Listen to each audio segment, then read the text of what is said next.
여러분 살면서 공부를 정말 많이 하셨죠?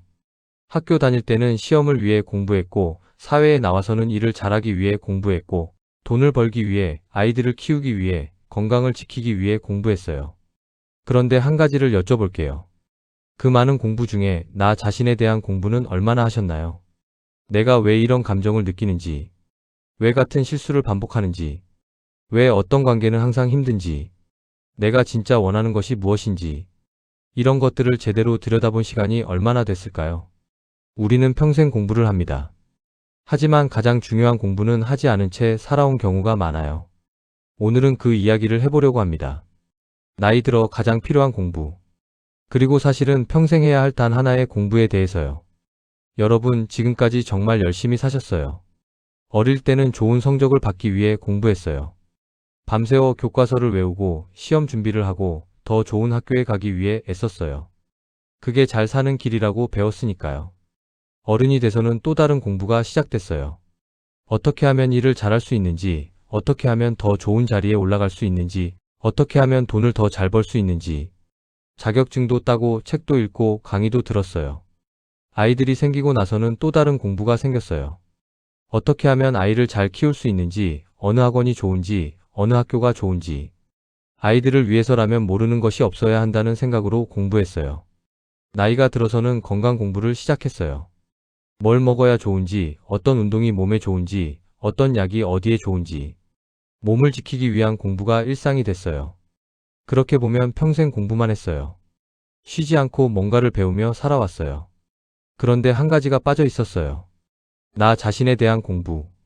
내가 어떤 사람인지, 내가 왜 어떤 상황에서 유독 힘들어지는지, 내가 반복적으로 하는 실수가 어디서 오는지, 내가 관계에서 왜 항상 비슷한 패턴으로 상처를 받는지, 내가 진심으로 원하는 것이 무엇인지, 이것들은 학교에서 가르쳐 주지 않았어요. 직장에서 배울 수 있는 것도 아니었어요. 누군가 중요하다고 말해주지도 않았어요.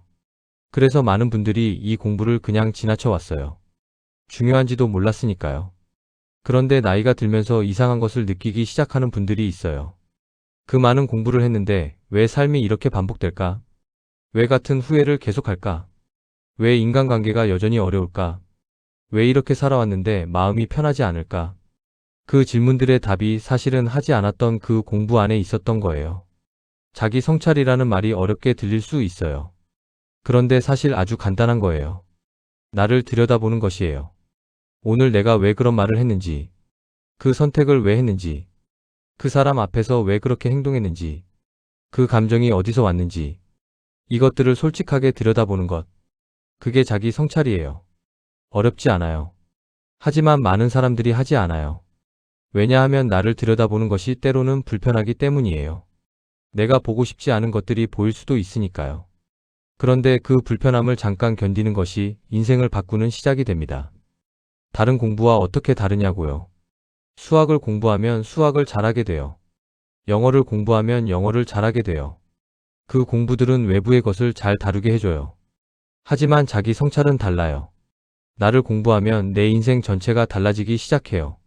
선택이 달라지고, 관계가 달라지고, 감정이 달라지고, 살아가는 방식이 달라져요. 왜냐하면 내 삶에서 일어나는 모든 것의 중심에는 내가 있거든요. 내가 달라지면 내 삶이 달라지는 거예요. 그래서 이것이 가장 중요한 공부예요. 그리고 이 공부는 나이가 들수록 더 필요해져요.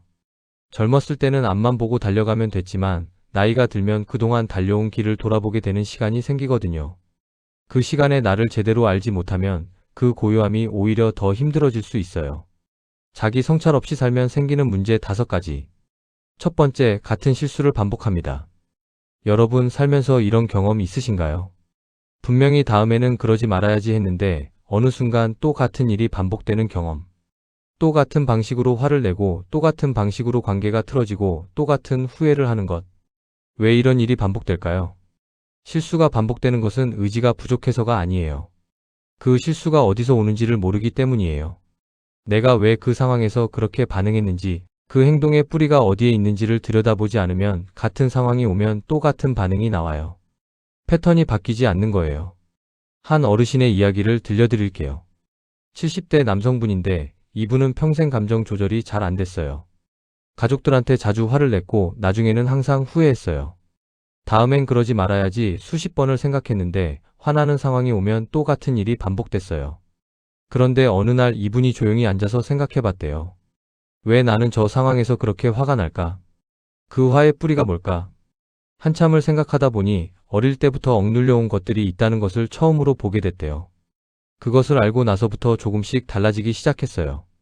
화가 올라오는 순간 이것이 지금 이 상황 때문인지 아니면 예전부터 쌓인 것이 터지는 건지를 구분할 수 있게 됐거든요. 같은 실수를 반복하지 않으려면 그 실수가 어디서 오는지를 먼저 알아야 해요. 그것이 자기 성찰이에요. 두 번째, 인간관계가 계속 힘듭니다. 이것이 참 이상하게 느껴질 수 있어요.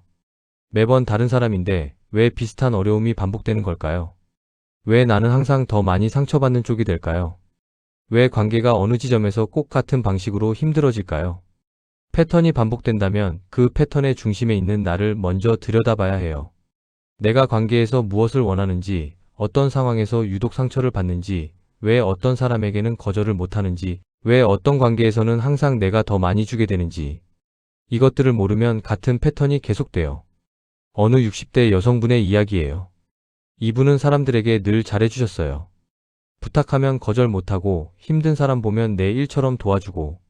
그런데 이상하게 항상 결과가 비슷했어요. 내가 도와준 사람들이 정작 내가 힘들 때는 없더라는 거예요. 이분이 오래 그것을 섭섭하게 여기며 사셨는데 어느 날 이런 생각이 들었대요. 나는 왜 거절을 못할까? 싫으면서 왜 싫다고 말을 못할까?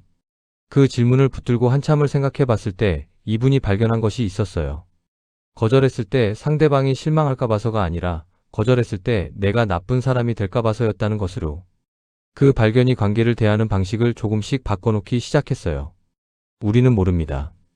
인간관계의 어려움이 상대방 때문이 아니라 내 안에 무언가에서 오는 경우가 많다는 것으로. 세 번째, 선택을 계속 후회합니다. 살면서 선택할 때마다 오래 고민했는데 결정하고 나면 또 후회하는 경험. 이게 반복된다면 그것은 판단력의 문제가 아닐 수 있어요. 내가 무엇을 중요하게 여기는지, 어떤 것이 나에게 진짜 필요한지를 모르면 선택의 기준이 흐릿해요.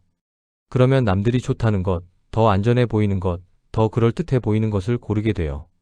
그런데 그 기준으로 선택한 것은 내 삶에 실제로 들어왔을 때 어딘가 안 맞는 느낌이 나요. 자기 성찰은 내가 무엇을 소중히 여기는지를 알게 해줘요. 그 알미 선택의 기준이 되면 결정이 달라져요. 그리고 그 결정은 설령 결과가 좋지 않아도 후회가 적어요. 내가 원해서 내 기준으로 선택한 것이니까요. 네 번째, 이유 없이 불안합니다. 특별히 큰 문제가 없는데도 마음이 편하지 않은 경우가 있어요. 뭔가 잘못될 것 같은 느낌, 뭔가 부족한 것 같은 느낌. 그 불안이 어디서 오는지를 모르겠는 경우요. 자기 성찰이 없으면 이런 일이 생겨요. 내 감정이 어디서 오는지를 모르니까 그 감정을 다루는 방법도 모르는 거예요. 그러면 불안이 올라와도 그냥 그 안에 갇혀있게 되는 거예요. 반면에 자기 성찰을 하는 사람은 불안이 올라올 때 이렇게 물어볼 수 있어요. 이 불안이 어디서 오는 걸까? 지금 상황 때문인가? 아니면 예전부터 있던 두려움인가? 진짜 위험한 것인가? 아니면 내가 만들어낸 것인가? 그 물음이 불안을 없애주지는 않아요. 하지만 불안에 끌려다니지 않게 해줘요. 내 감정을 이해하는 것. 그것이 감정에 휘둘리지 않는 첫걸음이에요. 다섯 번째, 인생이 공허해집니다. 이것이 어쩌면 가장 깊은 문제예요. 열심히 살았어요. 많은 것을 이뤘어요. 그런데 어느 날 이런 느낌이 드는 거예요. 이 많은 것들이 나를 위한 것이었는지 잘 모르겠다는 느낌. 내가 원해서 한 것인지 해야 하니까 한 것인지 구분이 안 된다는 느낌. 자기 성찰 없이 살면 내 삶인데 내가 중심이 아닌 경우가 생겨요. 남들의 기준, 사회의 기준, 가족의 기대. 그것들이 나를 이끌어온 거예요. 내가 진심으로 어떤 것에 의미를 느끼는지, 어떤 삶을 살고 싶은지를 알지 못한 채로요. 그 공허함은 밖에서 채울 수 없어요. 나를 이해하는 것에서만 채워질 수 있어요. 우리는 모릅니다. 내 삶에서 내가 빠져 있었다는 것을 오래도록요. 자기 성찰을 하면 달라지는 변화 5가지. 첫 번째, 자신을 이해하게 됩니다. 가장 먼저 오는 변화는 이거예요. 나라는 사람이 조금씩 선명하게 보이기 시작해요. 내가 어떤 상황에서 에너지를 얻는지, 어떤 것이 나를 소진시키는지, 내가 진심으로 좋아하는 것이 무엇인지, 어떤 것이 나를 살아있게 만드는지. 이것들이 보이기 시작하면 삶이 달라져요. 내가 나를 알고 있으니까요. 두 번째, 선택이 명확해집니다. 내가 무엇을 소중히 여기는지를 알면 두 가지 길 앞에서 고민하는 시간이 짧아져요. 이게 내 결에 맞는 것인지 아닌지를 알고 있으니까요. 남들이 좋다고 해도 내게 맞지 않으면 아니라고 할 수 있게 돼요. 그 선택에는 후회가 적어요. 내가 알고 내가 원해서 선택한 것이니까요. 세 번째, 감정이 안정됩니다.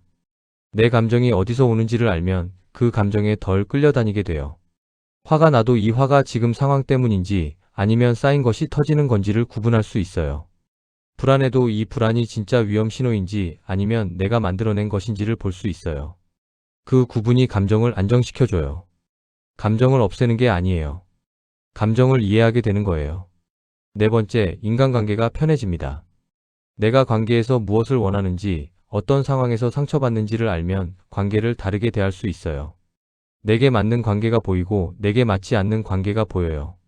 무리해서 유지하던 관계를 조용히 놓아줄 수 있게 되고 진심이 통하는 관계를 더 소중히 여기게 돼요. 관계가 줄어드는 게 아니에요. 관계가 깊어지고 편안해지는 거예요. 다섯 번째, 삶의 방향이 분명해집니다. 이것이 가장 큰 변화예요. 내가 어떤 사람인지를 알면 어떻게 살고 싶은지도 보이기 시작해요. 남의 기준이 아니라 내 기준으로, 남의 삶이 아니라 내 삶을 살아가게 돼요. 그 방향이 생기면 오늘 하루가 달라져요. 오늘 내가 하는 것들이 의미를 갖기 시작해요. 방향이 있는 삶은 흔들려도 돌아올 곳이 있어요. 여러분, 이 이야기를 들어보세요. 70대 후반의 여성분이에요. 이분은 평생을 가족을 위해 사셨어요. 남편을 위해, 아이들을 위해, 집안을 위해. 그것이 자신의 삶이라고 생각하며 수십 년을 살아오셨어요. 그런데 아이들이 다 자라 독립하고 남편도 세상을 떠나고 혼자 있는 시간이 길어지면서 이상한 것을 느끼기 시작했대요. 고요함이 너무 낯설었어요. 혼자 있는 그 조용한 시간에 어떻게 해야 할지를 몰랐어요. 평생 누군가를 위해 무언가를 해왔는데 이제 그 대상이 없어지고 나니 내가 무엇을 원하는지 어떻게 시간을 보내고 싶은지를 몰랐던 거예요. 이분이 어느 날 이런 말씀을 하셨어요. 나는 평생 남을 이해하려고만 했어요. 아이들을, 남편을, 주변 사람들을요. 그런데 정작 나 자신은 한 번도 제대로 들여다본 적이 없었던 것 같아요. 내가 뭘 좋아하는지, 어떤 것이 나를 기쁘게 하는지, 내가 어떤 사람인지를요. 잠깐 침묵이 흘렀어요. 이상하죠? 이렇게 오래 살았는데 나를 모르다니. 이 말이 이상한 게 아니에요. 많은 분들의 이야기예요. 또 이런 분도 계셨어요. 60대 중반의 남성분이에요. 이분은 직장 생활을 오래 하셨고 성실하게 사셨어요. 은퇴를 하고 나서 비로소 쉬는 시간이 생겼는데 이분이 예상치 못한 것을 경험하셨대요. 쉬는 것이 불편했어요. 아무것도 안 해도 되는데 왠지 불안하고 뭔가 해야 할 것 같고 그 감정이 어디서 오는지 이분도 처음엔 몰랐대요. 한참을 생각하다가 이분이 알게 된 것이 있었어요. 평생 바쁜 것이 곧 가치 있는 것이라고 생각하며 살았다는 거예요. 쉬는 것은 게으른 것이라고 아무것도 안 하는 것은 쓸모없는 것이라고 어딘가에서 배웠고 그게 깊이 박혀 있었던 거예요. 그 믿음을 들여다보게 됐을 때 이분이 처음으로 편하게 쉴 수 있게 됐대요. 내가 왜 이렇게 느끼는지를 알게 되고 나서야 그게 사실이 아니라는 것도 알 수 있었어요. 우리는 모릅니다. 내 안에 어떤 생각과 믿음들이 나를 이끌고 있는지를요. 자기 성찰은 그것을 보게 해주는 거예요. 어렵게 시작하지 않아도 돼요. 아주 작은 것들로 충분합니다. 첫 번째, 하루에 딱 10분 자신에게 질문하는 시간을 가져보세요. 아침에 일어나서 또는 잠들기 전에 조용히 앉아서 오늘 하루를 떠올리며 이렇게 물어보세요. 오늘 어떤 순간이 좋았나? 어떤 순간이 힘들었나? 오늘 내가 한 선택 중에 마음에 걸리는 것이 있나? 거창한 답을 찾는 게 아니에요. 그냥 오늘 내 마음 안에서 어떤 일이 있었는지를 조용히 들여다보는 거예요. 이것이 쌓이면 나라는 사람이 조금씩 선명해지기 시작해요. 두 번째, 오늘 했던 선택 하나를 돌아보세요. 큰 결정이 아니어도 좋아요. 오늘 누군가에게 한 말, 오늘 피했던 상황, 오늘 선택한 것 하나. 그 앞에서 잠깐 이렇게 물어보세요. 나는 왜 이것을 선택했을까? 진심으로 원해서였나? 아니면 습관이었나? 아니면 누군가의 시선 때문이었나? 이 질문이 반복되면 내 선택의 패턴이 보이기 시작해요. 세 번째, 강한 감정이 올라왔을 때 그 감정을 관찰해 보세요. 화가 나거나 서럽거나 왠지 불안할 때 그 감정을 바로 털어버리려 하지 말고 잠깐 그 앞에 써보세요. 이 감정이 어디서 왔을까? 지금 이 상황 때문인가? 아니면 오래된 무언가가 건드려진 건가? 감정은 내 안에서 보내는 신호예요. 그 신호를 읽는 연습을 하다 보면 내가 어떤 사람인지가 보이기 시작해요. 네 번째, 짧게라도 글로 써보세요. 일기가 아니어도 괜찮아요. 오늘 마음에 걸린 것 하나, 오늘 느꼈던 감정 하나를 단 2줄이라도 써보는 거예요. 글로 쓰면 이상한 일이 생겨요. 막연하게 느껴졌던 것이 선명해져요. 내가 무엇을 느끼고 있는지가 글 안에서 정리되기 시작하는 거예요. 매일 할 필요 없어요. 일주일에 2~3번이라도 충분해요. 5번째, 가끔 이 질문을 자신에게 던져보세요. 나는 지금 어떻게 살고 싶은가? 멀리 보지 않아도 돼요. 올해 남은 시간 동안 아니면 다음 달, 이번 주. 어떻게 지내면 좋겠나? 무엇을 더 하고 싶고 무엇은 덜 해도 되나? 누구와 더 시간을 보내고 싶나? 이 질문에 천천히 답하다 보면 흐릿하던 방향이 조금씩 선명해집니다. 이 5가지가 바로 자기 성찰의 시작이에요. 학원을 다닐 필요도 없고 책을 새로 살 필요도 없어요. 그냥 오늘 하루 끝에 잠깐 나 자신을 향해 시선을 돌리는 것만으로도 충분합니다. 여러분, 오늘 이야기를 들으시면서 어떠셨나요? 공감이 되는 부분이 있으셨나요? 아니면 지금까지 살아온 삶을 조용히 돌아보게 되셨나요? 오늘 드린 이야기를 마지막으로 정리해 드릴게요. 우리는 평생 많은 것을 공부했어요. 그런데 가장 중요한 공부는 하지 않았을 수 있어요. 나 자신에 대한 공부요. 내가 왜 이런 사람인지, 내가 어떤 것을 원하는지, 내가 어떤 감정을 느끼고 있는지, 내가 왜 그 선택을 했는지, 이것들을 아는 것이 인생의 모든 것과 연결되어 있어요. 관계도, 선택도, 감정도, 삶의 방향도 다 여기서 시작되거든요. 나이가 들수록 이 공부가 더 필요해요. 앞을 향해 달려가는 시간이 줄어들고 지금 여기를 느끼는 시간이 많아지니까요. 그 시간에 나를 이해하고 있으면 그 고요함이 편안해져요. 자기 성찰을 시작하는 순간 인생은 달라지기 시작합니다. 천천히여도 괜찮아요. 오늘 잠들기 전 딱 5분만이라도요. 오늘 하루 어떤 순간이 좋았는지, 어떤 것이 마음에 걸리는지, 나는 요즘 어떤 상태인지를 조용히 돌아보는 것.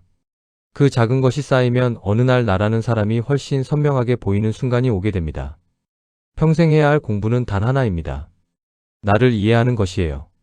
그리고 그 공부를 시작하기에 지금 이 순간보다 더 좋은 때는 없습니다. 오늘도 건강하세요.